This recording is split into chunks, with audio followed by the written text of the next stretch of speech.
Here, in the small, imperfect space of the Wayfarer, she seemed lighter. At one point she asked, "Do you never tire of this life?" Leo considered the question. He looked around at the worn walls, at the faint scratches and dents that marked years of travel, at the people who had become something closer than family. Sometime, he admitted, but not enough to leave it behind. Sil'varen nodded slowly, as if filing the answer away among many others. Later, as they stood in the observation blister, the stars stretched out before them in silent brilliance. The wreckage field glimmered faintly, a drifting constellation of broken shapes. Sil'varen rested her hand lightly on the transparent alloy of the viewport. "In my life," she said quietly, "everything is measured, quantified, assigned value. Even time itself is accounted for." Leo leaned against the bulkhead. "And you don't like that?" "I do not know," she said. "It is simply the way things are." They stood in silence for a while. Then unexpectedly, Joren's voice came over the comm. "Leo, you might want to come see this." They returned to the control room, where Mara was staring at the scanner display. A cluster of unidentified signals had appeared at the far edge of the system, faint but unmistakably artificial.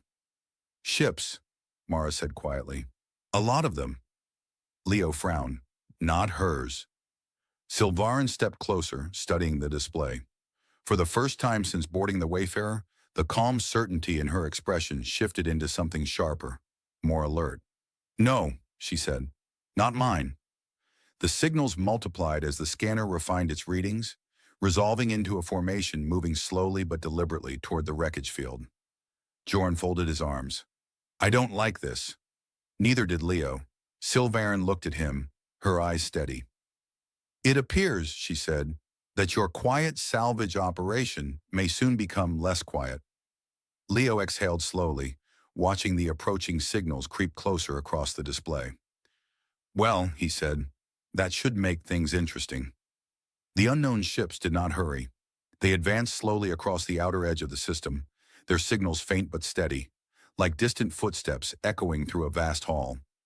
Leo stood in the control room, watching the scanner as the points of light crept closer. Mara folded her arms. "That's a formation." "Yes," Sil'varen said quietly. "And a deliberate one." Joren leaned closer to the display. "Pirates?" "Unlikely," Sil'varen replied. "Pirates prefer speed and surprise. This is something else." Leo glanced at her. "Do you know who they are?" Sil'varen was silent for a moment. "Not yet." The Wayfarer drifted in the dim glow of the red star, the wreckage field turning slowly around them. Outside, one of the Queen's smaller vessels adjusted its orbit, moving subtly closer to the salvage ship, as if positioning itself between them and the approaching formation. Joren noticed it too. "Well, that's comforting," he said. "Nothing says safety like hiding behind a ship that could swallow us whole." Mara gave him a look. "Try not to insult the people protecting us." "I'm not insulting them," Joren said. "I'm complimenting their size." Leo suppressed a smile, but his attention remained on the scanner. The formation was still far away, but its course was unmistakable. They were coming here. Hours passed. The tension in the ship rose and fell in quiet waves. They continued working, because stopping would only make the waiting worse. But every few minutes someone glanced at the scanner, as if expecting the signals to suddenly accelerate. Sil'varen remained aboard, standing near the viewport, her expression thoughtful. She did not seem frightened, but there was a sharpness in her gaze now, the alertness of someone accustomed to navigating danger. Leo joined her. "You're not surprised, wanna?" he said. "I am rarely surprised," she replied, "but I am concerned." "That sounds worse." She gave him a faint, almost amused look. "It often is." They stood in silence for a moment, watching the distant stars. Then Sil'varen spoke again. "There are many who dislike my position," she said. "Wealth attracts attention. Power attracts opposition. Some believe that if they cannot possess what I have, they should destroy it." Leo glanced at her. "And do they usually bring fleets?" "Sometimes." Joren's voice drifted from the engine room. "I'm going to pretend I didn't hear that." Mara sighed. "Too late." The scanner chimed softly. Mara leaned forward. "They're transmitting." Leo looked at Sil'varen. "For you?" "Perhaps," she said. Leo accepted the transmission. The display filled with static for a moment, then resolved into the image of a narrow-faced man seated in a stark command chair. The background behind him was dim, illuminated only by the cold glow of instrument panels. "Queen Sil'varen," the man said, his voice smooth but edged with something harder. "You are far from your usual territory." Sil'varen stepped forward, her posture calm. "State your name." The man smiled faintly. "Names are not important. Outcomes are." Joren muttered, "That's never a good sign." The man's gaze shifted slightly, noticing Leo in the cramped control room behind him. "Interesting," he said. "You've surrounded yourself with modest company." Leo leaned back in his chair. "We try." The man ignored him, returning his attention to Sil'varen. "You possess assets of considerable value. I propose a transfer of certain holdings. In exchange, your ships and your life will be spared." Mara rolled her eyes. "They always say it like that." Sil'varen regarded the man without any visible emotion. "You believe you can threaten me?" "I believe," the man said, "that even the richest queen cannot buy her way out of every situation." Leo felt something shift in the room, not in the air, but in Sil'varen herself. A quiet stillness, like the moment before a storm breaks. "You are mistaken," she said softly. "I do not intend to buy my way out." The transmission ended. Joren blinked. That was abrupt. Mara exhaled slowly. "They're going to attack." Sil'varen turned to Leo. "You should leave." Leo shook his head. "Not happening. This conflict is not yours. It is if it happens here." Sil'varen studied him for a long moment. "You are remarkably consistent." "That's one way to put it." Another chime sounded. The Queen's flagship was moving now, its immense engines glowing faintly as it adjusted its position, placing itself between the wreckage field and the approaching formation. Smaller escort ships spread outward in precise patterns, forming a defensive perimeter. Joren watched the maneuver on the scanner. "That," he said quietly, "is a lot of firepower." "Yes," Sil'varen said. "It is." For a while no one spoke. The tension in the control room was thick but strangely steady, like the silence before a long-anticipated storm. Then Joren cleared his throat. "Well," he said, "if we're about to be caught in the middle of a fleet engagement, I'd like to point out that the galley still has half a container of ration pudding." Mara stared at him. "You're thinking about pudding right now?" "If we're going to face annihilation," Joren said reasonably, "I would prefer to do it on a full stomach." Leo laughed quietly, the sound breaking the tension just enough to let everyone breathe again. Outside, the unknown ships continued their slow advance, their signals growing brighter on the scanner, their shapes beginning to resolve into dark silhouettes against the stars. Sil'varen stood beside Leo, watching the display, her expression calm but resolute. "Whatever happens," she said quietly, "I am glad I came aboard this ship." Leo glanced at her. "Even with the low ceilings?" "Even with the low ceilings." The stars beyond the viewport burned cold and distant, silent witnesses to the approaching storm. The first flashes of light appeared like distant lightning, silent and cold. From the observation blister, Leo watched as thin beams of energy crossed the darkness far beyond the wreckage field. The unknown fleet had reached engagement range. Sil'varen's flagship responded with controlled precision, its escort ships sliding into motion, their formations shifting like pieces on an invisible board. No sound reached the wayfarer, only the shifting glow of weapons fire reflected faintly across the drifting debris. Joren folded his arms. "I know space battles are supposed to be loud in stories," he said quietly, "but this is somehow worse." Mara nodded. "Too quiet." Sil'varen stood beside the scanner, studying the tactical display transmitted from her flagship. Her expression was calm, but her eyes moved constantly, tracking every change, every movement. "They are probing the perimeter," she said, "testing responses." Leo leaned over the display. "Can they break through?" "They can try." A sudden burst of light flared on the scanner as one of the smaller escort ships accelerated sharply, intercepting a fast-moving attack craft. The hostile vessel vanished in a brief, brilliant bloom of energy. Joren winced. "Remind me never to annoy your navy." "I will make a note of it," Sil'varen said dryly. Another series of impacts flickered along the edge of the defensive line. The enemy ships were not retreating. They were tightening their formation, pushing inward, forcing the escorts to fall back in measured steps. "They're disciplined," Leo said. "Yes," Sil'varen replied, "which makes them dangerous." The Wayfarer trembled slightly as a distant shock wave rippled through the debris field, setting fragments of metal spinning slowly. Mara grabbed the edge of a console to steady herself. "That was close," she said. Leo checked the scanner. One of the enemy ships had fired a spread of long-range torpedoes, their trajectories curving unpredictably through the wreckage, using the drifting hulls as cover. "They're using the debris," he said. "They're trying to force your ships to maneuver." Sil'varen nodded. "They are attempting to turn the environment against us." Joren looked around the cramped control room. "I suddenly feel less fond of salvage fields." A proximity alarm sounded. Mara's head snapped toward the display. "One of those torpedoes is coming through the debris, right toward us." Leo moved instantly, sliding into the pilot's chair. "Thrusters to manual."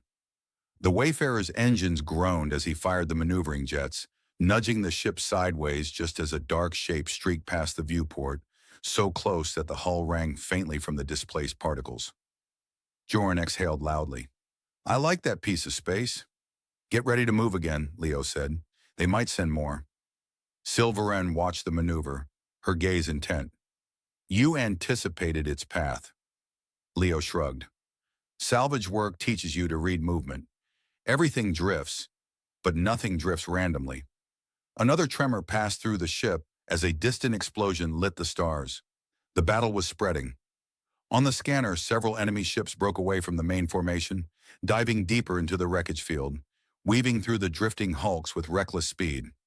"They're coming here," Mara said quietly. Sil'varen's expression hardened slightly. "They believe I am aboard this vessel." Joren looked at her. "Are they wrong?" Sil'varen met his gaze. "No."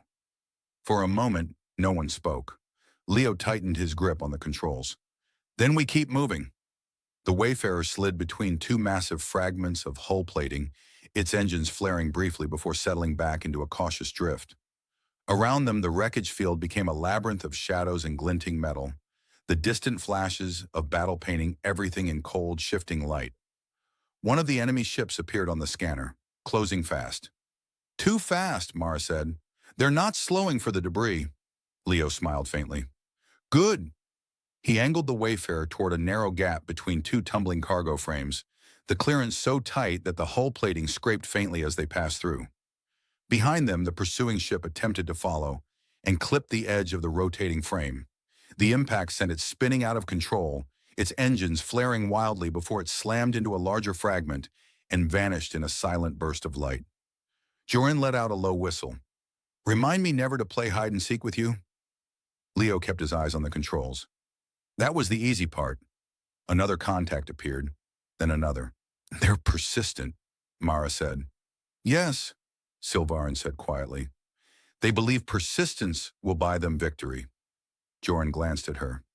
"And will it?" Sil'varen looked at the tactical display, where her flagship was now advancing, its escorts regrouping, pushing the enemy formation back in a slow, deliberate counterattack.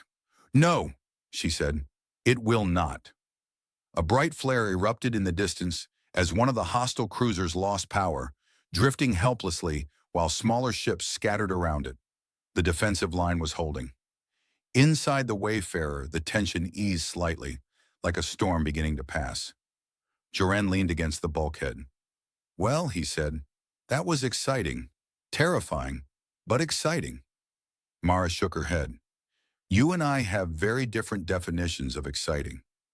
Leo exhaled slowly, letting his hands rest on the controls. The worst of the immediate danger seemed to be over, but the battle still flickered in the distance, a silent war of light and motion. Sil'varen stepped closer to the viewport, watching the stars. "You risked your ship for me," she said quietly. Leo shrugged. "I risk my ship every day." "That is not the same." Leo looked at her. "Maybe not." For a moment they stood in silence, the faint glow of distant explosions reflecting in the glass before them. Then Joren's voice broke the quiet. "So, Is it too early to ask about the pudding again? Mara groaned. Yes, Joren. It is always too early to ask about the pudding. The wayfarer drifted on through the silent field of stars and shattered metal, carrying with it the quiet understanding that something had changed, not in the battle, but in the space between the people aboard the small, stubborn ship. The battle ended not with a final explosion, but with silence. One by one, the distant flashes faded. The unknown fleet broke formation, their surviving ships turning away, engines burning in long arcs of pale light as they retreated into the dark between the stars. Sil'varen's flagship did not pursue far. It held position, a vast sentinel ensuring the retreat was real and not a feint. Inside the Wayfarer, the tension drained slowly, like air escaping from a sealed chamber. Mara leaned back in her chair and exhaled. I think, she said, that's over. Joren looked at the scanner for another few seconds, as if expecting the signals to suddenly reappear out of spite.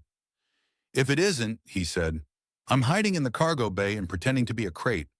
You already look like one, Mara said. Leo smiled faintly but said nothing. He was watching Sil'varen. She stood near the viewport, her expression distant, thoughtful, as if the retreating fleet had left behind more than debris and fading radiation. You knew they would withdraw, Leo said quietly. Sil'varen nodded. They came expecting intimidation, not resistance. When the cost exceeded the potential gain, they chose survival. That sounds like something you would do, Leo said. She turned to him. Yes, once I would have. There was something different in her voice now, something softer, less certain, but also more real. Over the next day, the wreckage field returned to its slow, drifting stillness. Sil'varen's fleet began recovery operations, retrieving damaged vessels and assisting stranded crews from the defeated formation who had surrendered. The efficiency of it all was astonishing. Ships moving in perfect coordination, repair drones swarming like metallic insects, damaged hulls stabilized with fields of shimmering light. Joren watched it from the viewport, shaking his head. You know, he said, if we had just one of those repair ships, I might finally fix the leak in my quarters. You don't have a leak in your quarters, Bushtrumach, Mara said. I have a leak in my soul, Joren replied solemnly. Leo left them arguing and walked to the observation blister. Sil'varen was already there, standing quietly, her long ears catching the faint light of the distant star. For someone who can command fleets, Leo said, you spend a lot of time standing in small rooms. Sil'varen glanced at him. I find small rooms clarifying. Leo leaned against the bulkhead. So what happens now? Sil'varen was silent for a moment. Now, she said, I return to my responsibilities. Leo nodded. He had expected that answer, but hearing it still left a faint, unexpected weight in his chest. And you? She asked. I go back to work, Leo said. There's always more wreckage. Sil'varen studied him, her gaze steady. You do not wish for anything more? Leo thought about the question, about the offer she had made, the wealth she commanded, the vastness of the life she lived. Once those things might have seemed unimaginable. Now they felt distant, almost abstract, compared to the simple, stubborn reality of the Wayfarer and the people aboard it. I already have what I want, he said. Sil'varen smiled, and this time there was no sadness in it, only understanding. Later that evening, the crew gathered in the galley for a meal that was slightly better than usual, thanks to supplies delivered from the Queen's fleet. The ration pudding had been replaced by something that actually tasted like food, and Joren regarded his plate with deep suspicion. This is too good, he said. I don't trust it. Eat it anyway, Mara said. I will, Joren replied, but cautiously. Sil'varen sat with them, not at the head of the table, but among them, listening to their stories, occasionally adding a quiet comment of her own. There was laughter, real laughter, unguarded and easy. And for a while the vastness of space outside the hull seemed very far away. When the meal ended, Sil'varen rose. I must depart in the morning, she said. Joren looked genuinely disappointed. You're welcome back anytime, he said, though next time we might actually fix the low ceilings. I would not wish that, Sil'varen said. I have grown accustomed to them. The next day, Leo walked with her to the airlock. The docking bay was quiet, filled only with the faint hum of the ship. I once believed, Sil'varen said, that everything in existence could be measured in value, that with sufficient resources, any outcome could be achieved. And now, Leo asked? Now I know there are things beyond purchase, she said. Trust, loyalty, friendship. She paused, then added softly, respect. Leo nodded. Those take longer to build. Yes, she said, but they endure longer as well. For a moment, neither of them spoke. The silence was not uncomfortable. It felt complete, like the quiet at the end of a long journey. Sil'varen stepped into the airlock, then turned back.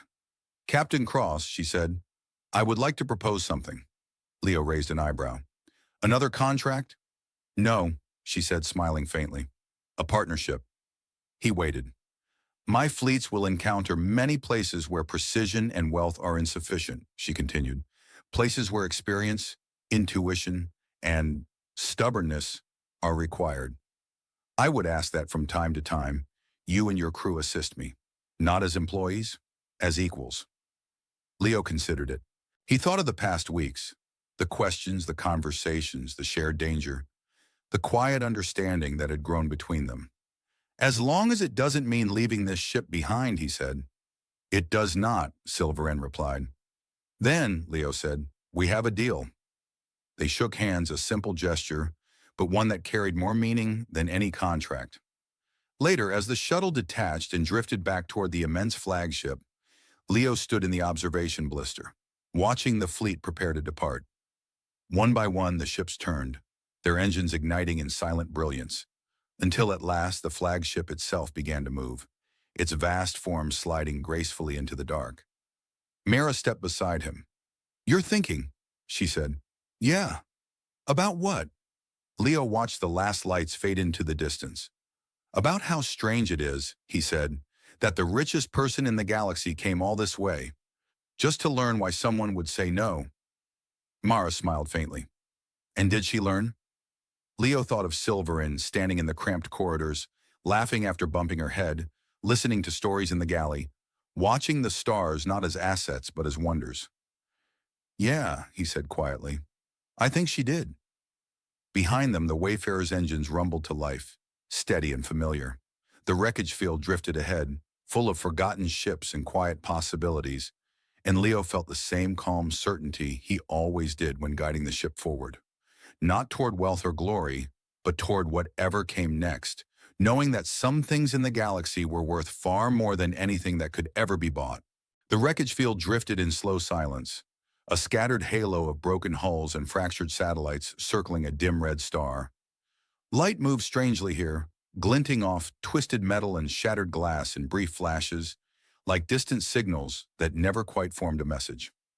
Leo Cross guided his salvage skiff between two derelict cargo frames, fingers resting lightly on the controls as the engines murmured with the soft, tired hum of machines that had been repaired too many times. Careful, Mara said over the comm, her voice crackling slightly through the aging audio channel.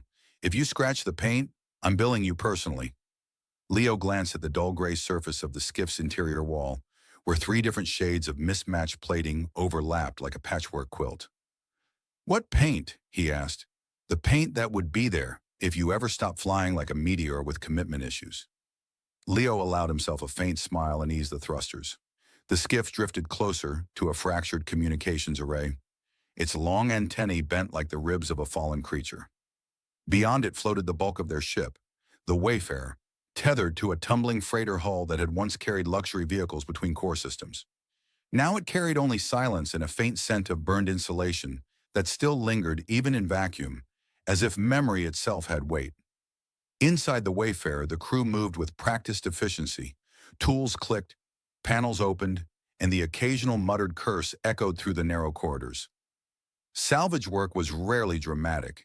It was patience, repetition, and the stubborn refusal to give up on machinery long after it had given up on itself. Leo maneuvered the skiff into the docking cradle and sealed the hatch. The airlock wheezed as it equalized, sounding vaguely offended at being asked to function again. When the inner door slid open, Joren was waiting, leaning against the bulkhead with a wrench in one hand and an expression of exaggerated disappointment. You're late, Joren said. We already started missing you. Mara even wrote a poem. I did not, Mara called from somewhere deeper in the ship. And if I had, it would have been about how he still owes me half a week of rations. Leo stepped into the corridor, pulling off his gloves. I told you that was a tactical borrowing of food. You ate an entire crate of protein bars in one night, Joren said. That's not tactical. That's a cry for help. Their laughter echoed faintly through the ship, thin but genuine, the kind of sound that made long stretches of cold space feel less empty. They spent the next hour dismantling sections of the freighter hull, carefully cutting free, intact components and guiding them into the cargo bay. The work required concentration, but it also allowed the mind to wander. Leo often found himself watching the slow dance of debris outside the viewport, imagining the lives that had once passed through these corridors, the conversations, the arguments, the quiet moments that vanished when the ship met whatever fate had brought it here. Mara's voice broke his thoughts. Leo, you seeing this? He looked up at the forward display. A new signal had appeared on the long-range scanner, faint at first, then strengthening rapidly. Joren frowned. That's not local traffic. The signal resolved into a transponder code so complex it took the system several seconds to parse it. When the identification finally appeared, the silence in the control room deepened. A vessel was approaching, not just a vessel, a flagship. It emerged from the darkness with impossible grace, a structure so vast that for a moment Leo's mind refused to accept its scale. The hull shimmered with layered alloys that caught the starlight in shifting patterns, like the surface of a living thing. Long arcs of light traced along its sides, and smaller escort craft moved around it in precise, silent formations. Joren let out a low whistle. Well, that's new. Mara leaned closer to the screen. That ship could buy this entire sector. Leo said nothing. He was watching the way the flagship moved, not like a warship, not like a freighter, but with the calm certainty of something that never needed to hurry. A transmission request flashed on the console. Joren looked at Leo. You gonna answer that? Leo exhaled slowly and tapped the control. The air in the control room seemed to shift as a holographic projection formed, resolving into the figure of a woman standing in a vast chamber of pale light. She appeared almost human, her features composed and calm, her expression thoughtful. Only the long, elegant ears rising from her silver-dark hair revealed that she was not. Her gaze settled on Leo with quiet intensity, as if she were studying a phenomenon rather than a person. I am Sil'varen, she said, her voice clear and steady. I wish to speak with the captain of this vessel. Leo blinked once. You're speaking to him. There was a brief pause as if she were adjusting some internal expectation. You command this ship? Command is a strong word, Leo said. I mostly negotiate with it. Behind him, Mara coughed loudly in what might have been an attempt to suppress laughter. Sil'varen regarded him in silence for a moment, then inclined her head slightly. I have an offer for you, Captain Cross. Joren leaned closer, whispering, if she offers to buy the ship, tell her it comes with free dents. Leo ignored him. What kind of offer? A contract, Sil'varen said. Your skills in salvage operations have been noted. I require a pilot and engineer capable of recovering materials from hazardous environments. In exchange, I am prepared to compensate you at a level that would ensure you never need to work again. The control room fell silent. Leo felt Mara and Joren looking at him, waiting. He considered the offer for a moment, not because he was tempted, but because he wanted to understand it fully. And my crew? He asked. They would not be included, Sil'varen said. This contract is for you alone. Leo nodded slowly. I see, he said. Sil'varen waited. Leo leaned back in his chair, folding his arms. Then I'm going to have to refuse. Behind him, something clattered loudly as Joren dropped a tool. Sil'varen's expression did not change, but there was the faintest narrowing of her eyes, like someone encountering a language they did not quite understand. You refuse, she repeated. That's right.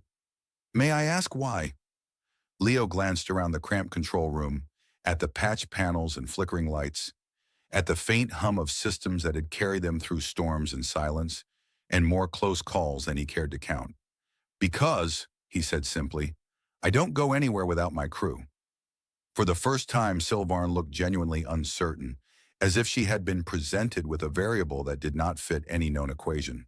The silence after the transmission ended lingered in the control room like static that refused to fade. Outside the viewport, the enormous flagship remained motionless, its presence so vast that it seemed to bend the emptiness around it. Leo stared at the dark glass for a moment, listening to the quiet hum of the Wayfarer's aging systems. Behind him, Joren exhaled slowly. You refused. Yes. You refused, Joren repeated, as if testing the reality of the words. Yes, Joren. Mara leaned against the doorway, arms folded. Just to be clear, she said calmly, you turned down enough money to buy a moon. Leo shrugged. I don't need a moon. Joren rubbed his face. I would have taken the moon.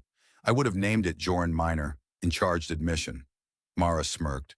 You'd forget to maintain orbit and crash it into something. That only happened once, Joren said defensively. Leo allowed the conversation to drift around him. He could still feel the weight of the Queen's gaze, the strange intensity of it. It hadn't been anger or disappointment. It had been curiosity. That unsettled him more than anything else. A soft chime interrupted his thoughts. The console flickered, and a new transmission request appeared. Joren groaned. She's back. Leo tapped the control again. The holographic figure of Sil'varen reappeared, exactly as before, composed and calm, as if no time had passed at all. I believe, she said, there may have been a misunderstanding. Leo leaned back slightly. I don't think so. I am prepared to increase the compensation, she continued, as though reciting a simple adjustment to a calculation. Substantially. Joren made a strangled noise that might have been laughter or despair. Leo raised an eyebrow. That won't change my answer. Sil'varen studied him in silence. You have not heard the amount. That won't change my answer either. There was a pause, longer this time. Somewhere in the ship, a coolant pump rattled loudly, then settled into a steady rhythm, the sound oddly loud in the quiet. You would refuse, Sil'varen said slowly, even if the compensation exceeded the gross economic output of 3 developed systems? Joren whispered. Say yes. Please say yes. Leo didn't look away from the projection. Yes. Sil'varen's expression shifted, not into anger but into something more complex. A faint crease formed between her brows, as if she were attempting to assemble a puzzle with pieces that did not belong together. I do not understand, she said. That makes 2 of us, Mara muttered under her breath. Leo folded his hands on the console. It's simple. My crew stays together. That's the job. Sil'varen was silent again. The faint glow of the projection illuminated the control room, casting pale reflections across the worn metal surfaces. For a moment, Leo had the strange impression that she wasn't looking at him anymore, but through him, as if searching for something deeper than his words. Finally, she inclined her head slightly. I see. The transmission ended. Joren collapsed into the nearest chair. I can't believe that just happened. Mara shook her head slowly. Do you realize what you turned down? Leo glanced at her. Yes. And you're not even a little tempted? Leo considered the question. He thought of quiet planets under open skies, of ships that didn't groan in their frames, of meals that didn't come out of sealed ration packs. For a moment, the image hovered in his mind like a distant star. Then he thought of long nights spent repairing engines while Mara argued with the navigation computer, of Joren singing badly over the comms while they worked, of laughter echoing through narrow corridors that felt more like home than any planet ever had. No, he said. Mara studied him for a moment, then nodded once. Good, she said, because if you had said yes, I was going to remind you about the time you nearly vented the airlock while half asleep. That was 1 time, Leo said. It was 3 times, Joren corrected.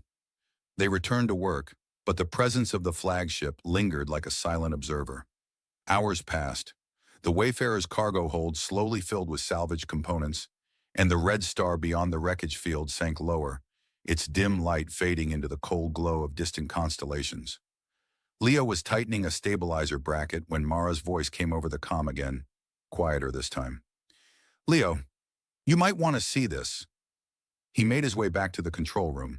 The flagship was still there, but something had changed.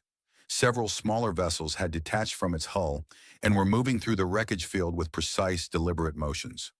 "They're scanning," Mara said. "For what?" Joren asked. Leo watched the slow movement of the ships, the methodical way they examined the debris. "For us," he said. Joren blinked. "That's not ominous at all." One of the smaller vessels passed close to the Wayfarer, its surface smooth and seamless, lights gliding across it in soft pulses. It did not transmit or signal. It simply observed, then moved on. "They're curious," Mara said quietly. Leo didn't answer. Hours later, as the crew gathered in the small galley, the conversation drifted back to the Queen. Joren was stirring a pot of something that claimed to be stew, but smelled suspiciously like warmed nutrient paste. "I still think you should have asked if the offer included unlimited desserts," Joren said. Leo sat at the table, sipping from a dented metal cup. "If it did, you would have tried to negotiate for a chocolate planet." "I stand by that decision," Joren said solemnly. Mara leaned back in her chair. "You know what bothers me?" "What?" "She didn't seem angry. Anyone else in her position would have been furious." Leo nodded slowly. "She wasn't angry. She was interested," Mara said. The word hung in the air. Leo stared down at his cup, watching the faint ripples in the liquid as the ship's engines adjusted their output. Interested. He wasn't sure why, but that thought made him uneasy. Far beyond the thin hull of the Wayfarer, the flagship remained in silent orbit, its vast form illuminated by the distant stars, watching, waiting, as if the refusal of one small human pilot had become a mystery too intriguing to ignore. The flagship did not leave. 2 days passed in the slow rhythm of salvage work, and still it remained in distant orbit, a silent mountain of light hanging against the stars.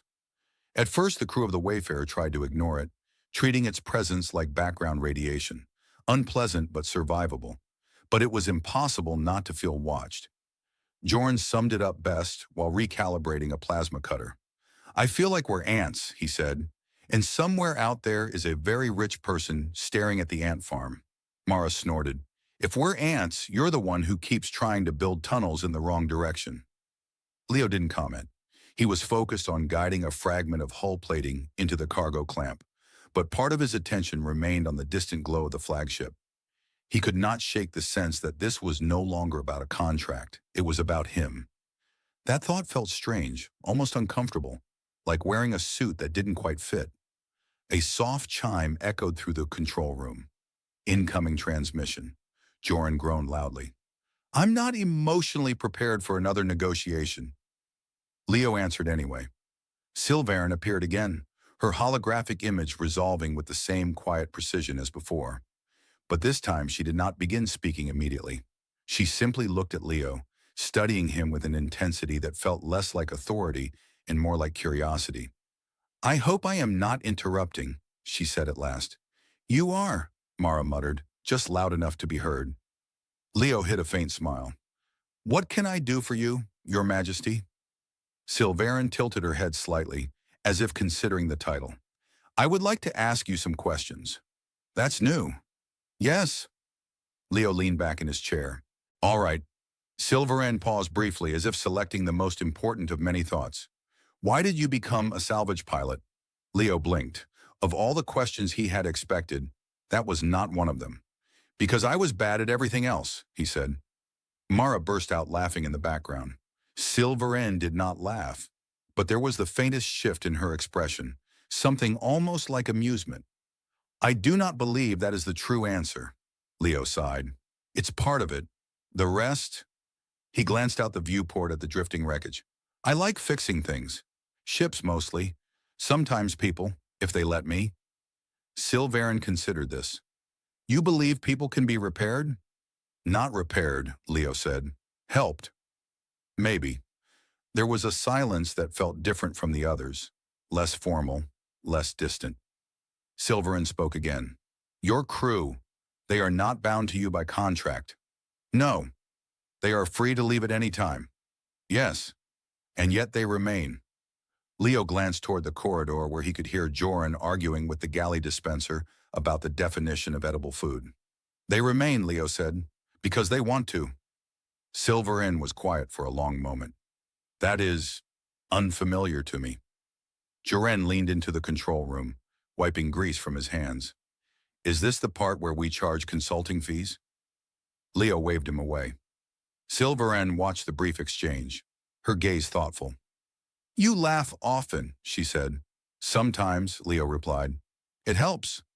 Helps what? Everything. The Queen absorbed this in silence. Over the next hour, the conversation continued in an unexpected way. She asked about the Wayfarer, how old it was, how many times it had been repaired, why one section of the corridor was painted a different color. Leo explained that the paint had been the only kind available at the time, and Mara added that it was also the only color Leo disliked, which was why they used it. That was sabotage, Leo said. That was art, Mara corrected.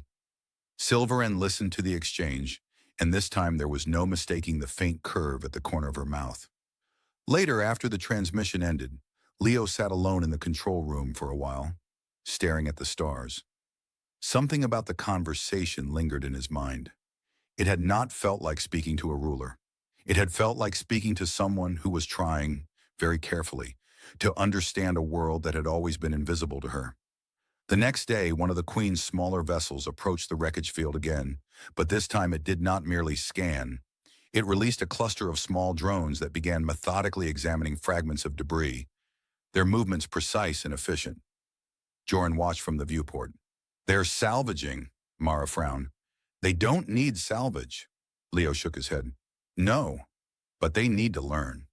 Sure enough, the drones moved with mechanical perfection, but little intuition, struggling with irregular shapes and unpredictable shifts in mass. One of them misjudged the momentum of a rotating panel and bounced off it, spinning clumsily before stabilizing. Joren burst out laughing. Even their robots don't know how to do this job. A transmission came through a few minutes later. Sil'varen's voice, but without the holographic projection this time. I would appreciate your observations. Leo raised an eyebrow. You want advice? Yes. He leaned closer to the console, watching the drones. They're too careful, he said. Salvage isn't about perfection. It's about knowing when to take a risk. There was a pause. Risk is inefficient, Sil'varen said. Not always. Another pause, longer this time. One of the drones adjusted its approach, moving faster, cutting a fractured beam free with a sharper angle. The piece drifted cleanly into its capture field. Joren blinked. Did she just... Yes, Leo said quietly.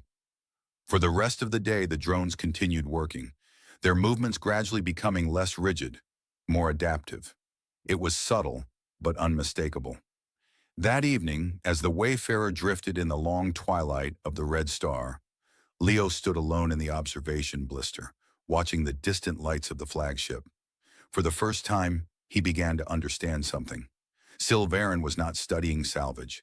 She was studying him, and for reasons he could not yet explain, the thought did not feel threatening. It felt inevitable. The message arrived without warning. Captain Cross, the calm voice said over the comm, I would like permission to visit your vessel. Leo looked up from the navigation console. Mara, who was balancing a tray of metal components on one arm, froze mid-step. Joren slowly lowered the hydrospanner in his hand, as if sudden movements might somehow make the request go away. You mean here? Leo asked. Yes. There was a brief silence in the control room, broken only by the faint hum of the Wayfarer's life support system and the distant rattle of an air filter that had been threatening to fail for at least 3 months. Joren leaned closer and whispered, We should probably clean something. We don't have time to clean something, Mara whispered back. We barely have time to hide the worst parts. Leo rubbed his forehead. Your Majesty, our ship isn't exactly designed for royal visits. That is precisely why I wish to see it, Sil'varen replied. Leo hesitated only a moment. All right, he said. You can dock. Joren immediately spun around. Everyone panic, he announced calmly, but in an organized way. For the next 20 minutes, the Wayfarer experienced the most intense cleaning effort in its recorded history. Tools were shoved into storage lockers, Cables were coiled, and one particularly suspicious pile of unidentified components was relocated into a compartment that no one ever opened anyway. Mara stood in the corridor, hands on her hips, surveying the results. "Well," she said, "it still looks like a salvage ship." "That's because it is a salvage ship," Leo replied. Joren adjusted his jacket, which had exactly one button still attached. "Do I look respectable?" "You look like a mechanic who tried," Mara said. "That's the best I can do." The docking alert sounded a moment later. Leo stood in the airlock as the outer hatch opened. The shuttle beyond was small, elegant, its surface smooth and luminous, even under the harsh lighting of the docking bay. For a moment, nothing happened. Then the inner hatch of the shuttle slid open. Sil'varen stepped through. She was taller than Leo expected, her posture straight but relaxed, her movements unhurried. Up close, the resemblance to a human woman was even stronger, except for the long, graceful ears that swept back slightly from her head, giving her an air of quiet distinction. Her expression was composed, but her eyes moved constantly, taking in every detail of the narrow corridor, the worn deck plating, the faint discoloration where repairs had been made again and again. "This ship," she said softly, "has endured much." Leo nodded. "So have we." They began walking through the corridor. Sil'varen moved carefully, adjusting her steps to the slightly uneven deck. At one point, she ducked under a low support beam and misjudged the height slightly, bumping the top of her head with a quiet but unmistakable sound. There was a brief, stunned silence. Then Joren coughed, trying and failing to suppress a laugh. Sil'varen blinked, reached up to touch the spot, and then, unexpectedly, laughed as well, a quiet, surprised sound that echoed faintly in the narrow corridor. "I see," she said, "why you do not invite dignitaries often." Leo smiled faintly. "It's not that we don't invite them. They just don't usually survive the experience." They continued into the engine room, where the massive fusion core filled the space with a steady, reassuring vibration. The walls were lined with tools, spare parts, and handwritten notes taped beside panels. Sil'varen paused beside one of the notes, reading it aloud. "Do not touch this lever unless you enjoy explosions." Joren raised a finger. "That's an important safety warning." Sil'varen glanced at Leo. "Does it truly cause explosions?" "Yes," Leo said. "We tested it." Mara sighed. "He tested it." Sil'varen's eyes gleamed faintly with amusement. They moved on to the galley, a cramped compartment where the table had been repaired so many times that no two sections of it matched. Sil'varen ran her fingers lightly across the surface, feeling the seams and imperfections. "You built this yourselves," she said. "Yes," Mara replied, "mostly out of necessity and stubbornness." Sil'varen looked at her. "Stubbornness appears to be a defining trait of this vessel." "That's because it's a defining trait of the captain," Joren said. Leo ignored him. For a while, they simply sat at the table, drinking tea that tasted faintly of metal and something that might once have been citrus. The conversation drifted in unexpected directions. About star systems Leo had visited, about the peculiar habits of long-haul traders, about the time Joren accidentally sealed himself inside a cargo container for 6 hours and emerged insisting he had been conducting an experiment in solitude. "It was a valuable experiment," Joren said. "I learned that solitude is overrated." Sil'varen listened to the stories, occasionally asking questions, occasionally smiling in that quiet, thoughtful way of hers. There was no trace of the distant authority she had displayed in the holographic projections.